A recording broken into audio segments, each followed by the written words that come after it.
ঢাকা মাওয়া এক্সপ্রেসওয়ের চালতিপাড়া কবরস্থান সংলগ্নে মাওয়া লেনে যাত্রীবাহী হানিফ পরিবহনের একটি বাসের পেছনে ইমাদ পরিবহনের একটি বাস সজোরে ধাক্কা দিলে ঘটনাস্থলে একজনের মৃত্যু হয়। শ্রীনগর ফায়ার সার্ভিস আহতদের উদ্ধার করে হাসপাতালে পাঠায়। শ্রীনগর ফায়ার সার্ভিসের স্টেশন অফিসার দেওয়ান আজাদ হোসেন জানান, দুর্ঘটনা কবলিত গাড়িকে দ্রুত সরিয়ে ফেলা হয়েছে, যান চলাচল স্বাভাবিক রয়েছে।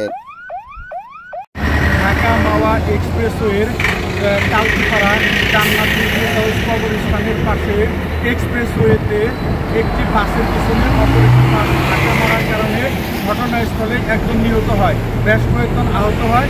আহতদের উদ্ধার করে বিভিন্ন হসপিটালে প্রেরণ করা হয়েছে। বর্তমানে যান চলাচল স্বাভাবিক আছে।